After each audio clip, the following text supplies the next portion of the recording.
जीवन में गुरु का महत्व। एक अनाथ लड़का कैसे बना एक महान गुरु।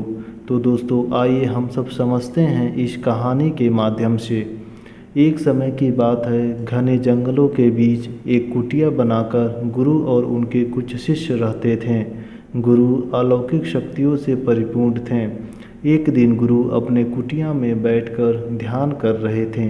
तभी उन्होंने सुना कि जंगल में किसी बालक के रोने की आवाज़ आ रही है। गुरु ने उसके पास गया और देखा कि एक लड़का फटे पुराने कपड़ा पहना हुआ है और रो रहा था। गुरु ने पूछा, इस घने जंगल में क्या कर रहे हो बालक? बच्चा बहुत डरा और सहमा हुआ था। उसने कोई उत्तर नहीं दिया। उसके चेहरे पर उस मासूमियत भरी दर्द साफ झलक रही थी। गुरु ने उसे अपने आश्रम में ले आए और उसे कुछ खाने को दिया।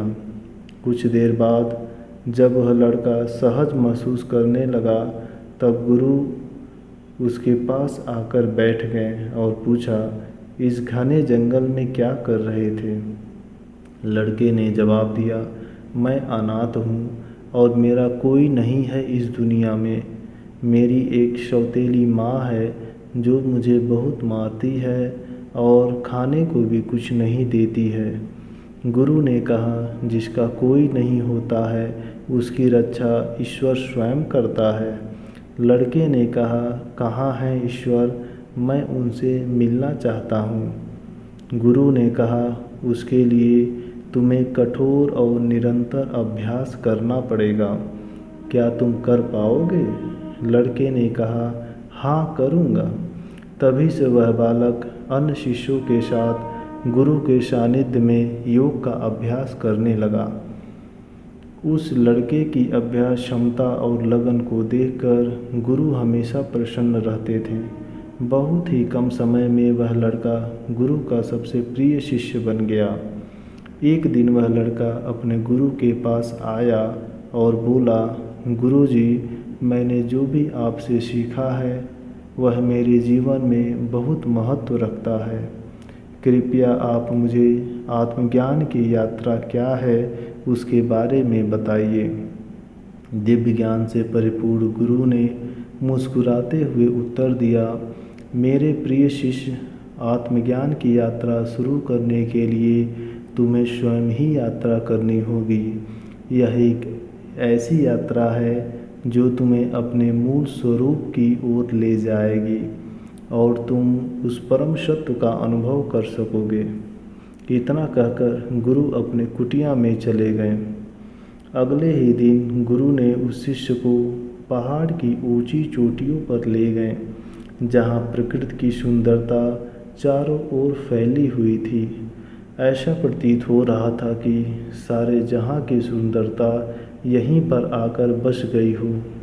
गुरु ने शिष्य से कहा, अब तुम अपनी आंखें बंद करो और अपने चारों ओर एक दिव्यता को महसूस करो।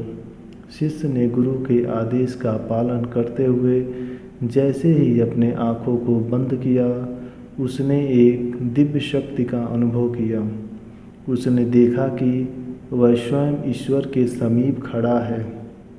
उसे एक अलौकिक आनंद की अनुभूति हुई। इसी के साथ शिष्य का आत्मज्ञान की यात्रा शुरू हो गई। शिष्य हमेशा उस अलौकिक आनंद में डूबा रहता था। उसे ना दिन का पता रहता था, ना ही रात का पता रहता था। मानो उसे भूख और प्यास लगता ही नहीं था। पूरे दिन वह ध्यान में डूबा रहता था। धीरे धीरे दिन, महीने और वर्ष बीतते गए। वह अभ्यास में लगा रहा। एक दिन गुरु संध्या के समय कुटिया के बाहर बैठकर ध्यान में मग्न थे। तभी वह लड़का गुरु के पास आया और पूछा, गुरुजी, मैं अपनी इस आत्मा की यात्रा में उस अलौकिक आनंद को हमेशा के लिए कैसे बना कर रखूं? गुरु ने अपने शिष्य को देखा और उत्तर दिया, प्रेम, करुणा और दया अपने जीवन का एक अभिन्न अंग बना लो। यही आत्मा का पोषण करता है और अपनी चेतना को ऊपर उठाते हैं। उन्होंने कहा, शिष्य, हमेशा एक बात याद रखना कि आध्यात्मिक विकास कोई मंजिल नहीं बल्कि यह एक सतत अभ्यास की यात्रा है। इंसान को हमेशा इस यात्रा को जारी रखना चाहिए जब तक कि वह परम लक्ष्य को न प्राप्त कर ले। इंसान को सभी पशु पक्षियों और जीवों पर दया करनी चाहिए। गुरु ने शिष्य को बताया कि जीवन में कितनी भी विकट परिस्थितियाँ क्यों ना हो, लेकिन कभी भी उस ईश्वर का साथ मत छोड़ना। वही तुम्हारा आगे का मार्गदर्शन करेगा और तुम्हें हर मुसीबतों से रक्षा करेगा। शिष्य ने अपने गुरु की बातों को बड़े ध्यान से सुन रहा था। उसने यह महसूस किया कि ज्ञान किसी बिंदु तक पहुँचने में नहीं बल्कि उसको जीने और लोगों को कल्याण करने में है। इस प्रकार उस लड़के की आध्यात्मिक और आत्मज्ञान की यात्रा शुरू हुई। उसने गुरु की बताई हुई बातों को अपने जीवन में उतारा। धीरे धीरे समय बीतता गया। समय के साथ साथ वह लड़का नई नई ऊंचाइयों को प्राप्त करता गया। फिर वह समय आ गया जब वह लड़का एक महान, दयालु, अलौकिक शक्तियों से परिपूर्ण गुरु बन गया और गुरु के सिखाए गए रास्ते पर चल पड़ा। उसे अनगिनत साधकों के साथ अपने ज्ञान को साझा किया और उनका मार्गदर्शन किया। इस कहानी से हमें यह सीख मिलती है कि गुरु और शिष्य का आध्यात्मिक संबंध एक महत्वपूर्ण और गहरा होता है।